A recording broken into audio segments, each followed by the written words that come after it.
شروع اللہ کا نام لے کر جو بڑا مہربان نہایت رحم والا ہے۔ اے نبی، مجاہد لوگ تم سے غنیمت کے مال کے بارے میں دریافت کرتے ہیں کہ کیا حکم ہے۔ کہہ دو کہ غنیمت اللہ اور اس کے رسول کا مال ہے، تو اللہ سے ڈرو اور آپس میں صلح رکھو، اور اگر ایمان رکھتے ہو تو اللہ اور اس کے رسول کے حکم پر چلو۔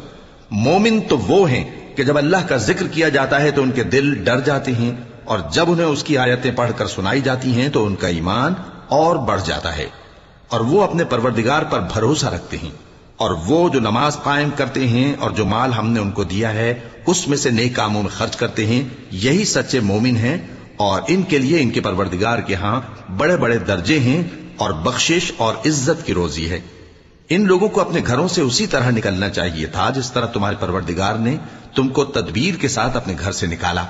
اور اس وقت مومنوں کی ایک جماعت ناخوش تھی، وہ لوگ حق بات میں اس کے ظاہر ہونے کے بعد تم سے جھگڑنے لگے، گویا موت کی طرف ہانکے جاتے ہیں اور اسے دیکھ رہے ہیں۔ اور اس وقت کو یاد کرو جب اللہ تم سے وعدہ کرتا تھا کہ ابو سفیان اور ابو جہل کے دو گروہوں میں سے ایک گروہ تمہارے لیے مغلوب ہو جائے گا، اور تم چاہتے تھے کہ جو قافلہ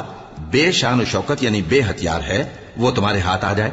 اور اللہ چاہتا تھا کہ اپنے فرمان سے حق کو قائم رکھے اور کافروں کی جڑ کاٹ دے، تاکہ سچ کو سچ اور جھوٹ کو جھوٹ کر دے، گو مشرک ناخوش ہی ہوں۔ جب تم لوگ اپنے پروردگار سے فریاد کرتے تھے تو اس نے تمہاری دعا قبول کر لی، اور فرمایا کہ تسلی رکھو، ہم 1000 فرشتوں سے جو ایک دوسرے کے پیچھے آتے جائیں گے تمہاری مدد کریں گے۔ اور اس مدد کو اللہ نے محض بشارت بنایا تھا کہ تمہارے دل اس سے اطمینان حاصل کرے، اور مدد تو اللہ ہی کی طرف سے ہے، بے شک اللہ غالب ہے، حکمت والا ہے۔ جب اس نے تمہاری تسکین کے لیے اپنی طرف سے تمہیں نیند کی چادر اڑا دی اور تم پر آسمان سے پانی برسا دیا تاکہ تم کو اس سے نہلا کر پاک کر دے اور شیطانی نجاست کو تم سے دور کر دے، اور اس لیے بھی کہ تمہارے دلوں کو مضبوط کر دے اور اس سے تمہارے پاؤں جمائے رکھے، جب تمہارا پروردگار فرشتوں کو ارشاد فرماتا تھا کہ میں تمہارے ساتھ ہوں، تم مومنوں کو تسلی دو کہ ثابت قدم رہیں،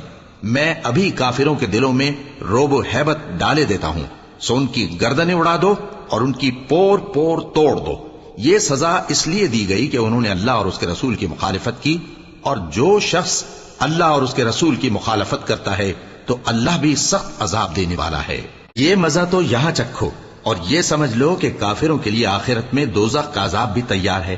اے اہل ایمان، جب میدان جنگ میں کفار سے تمہارا مقابلہ ہو تو ان سے پیٹھ نہ پھیرنا، اور جو شخص جنگ کے روز اس صورت کے سوا کہ لڑائی کے لیے کنارے کنارے چلے یعنی حکمت عملی سے دشمن کو مارے یا اپنی فوج میں جا ملنا چاہے، ان سے پیٹھ پھیرے گا